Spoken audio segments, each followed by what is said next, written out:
Assalamualaikum warahmatullahi wabarakatuh. Perkenalkan, saya Syafitri Dian Retno dengan NIM C1C021086, mahasiswa Universitas Jambi, Program Studi Akuntansi Angkatan 2021.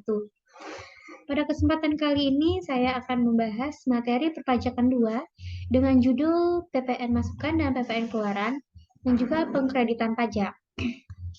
Adapun materi yang kita bahas pada kesempatan kali ini, yang pertama PPN masukan, yang kedua dasar hukum PPN masukan, yang ketiga syarat dan batas waktu PPN masukan, yang keempat PPN keluaran, yang kelima pemungutan PPN keluaran, dan yang keenam pengkreditan pajak. Masuk pada materi pertama yaitu PPN masukan. Pajak masukan dalam PPN dapat diartikan yaitu pajak yang telah dipungut oleh PKP pada saat pembelian barang atau jasa kena pajak dalam masa pajak tertentu. Pajak masukan dijadikan kredit pajak oleh PKP untuk menghitung sisa pajak yang terutang. Jika PPN masukan ternyata lebih besar dibanding PPN keluaran, maka bisa diartikan PKP yang bersangkutan lebih banyak membayar PPN ketimbang pemungutan PPN. Yang kedua yaitu dasar hukum pengkreditan PPN masukan. Dasar hukum kegiatan pengkreditan PPN masukan ini adalah Undang-Undang Nomor 42 Tahun 2009 tentang PPN dan pajak penjualan atas barang mewah, atau biasa disebut juga dengan Undang-Undang PPN dan PPNBM. Dasar hukum utama yang melandasi pengkreditan PPN masukan adalah Pasal 9 Ayat 2 yang menyebutkan bahwa PPN masukan dalam suatu masa pajak dikreditkan dengan PPN keluaran pada masa pajak yang sama. Yang ketiga yaitu syarat dan batas waktu pengkreditan PPN masukan.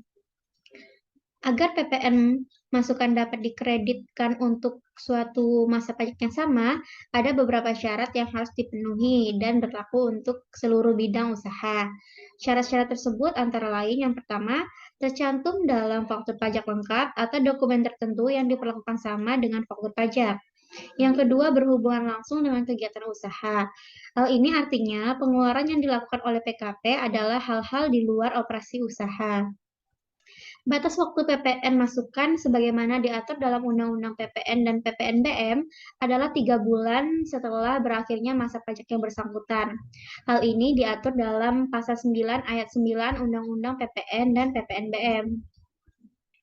Yang keempat, PPN keluaran. Nah, PPN keluaran merupakan pajak pertambahan nilai yang wajib dipungut oleh pengusaha kena pajak atau PKP yang melakukan penyerahan barang atau jasa kena pajak, disingkat dengan BKP atau JKP, di dalam negeri.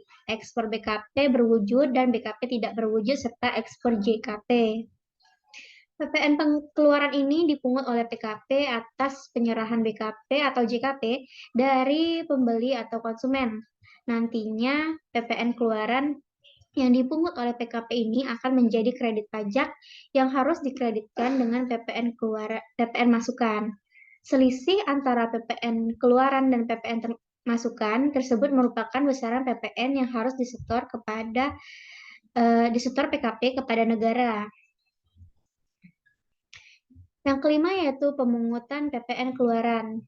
Mekanisme pemungutan PPN keluaran yang dilakukan oleh PKP adalah dengan menerbitkan faktur pajak keluaran yang merupakan faktur atas data penyerahan BKP atau JKP. Dalam faktur pajak keluaran tertera mengenai besaran PPN yang harus dibayar oleh pihak pembeli ke PKP penjual. Pembuatan faktur pajak keluaran dengan tujuan pelaporan PPN keluaran ini idealnya dilakukan pada saat transaksi.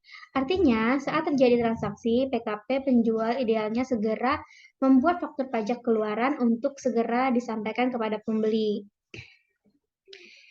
Yang terakhir yaitu pengkreditan pajak. Nah, kredit pajak merupakan pembayaran atau perhitungan pajak atas pajak terutang yang dilakukan pada awal periode besarnya jumlah pajak terutang.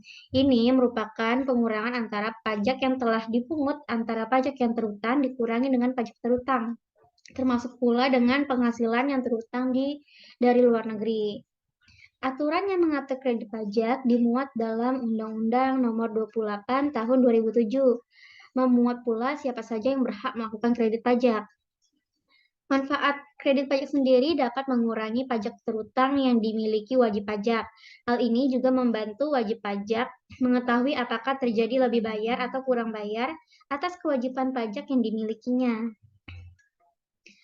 Sekian penjelasan saya pada kesempatan kali ini. Wassalamualaikum warahmatullahi wabarakatuh.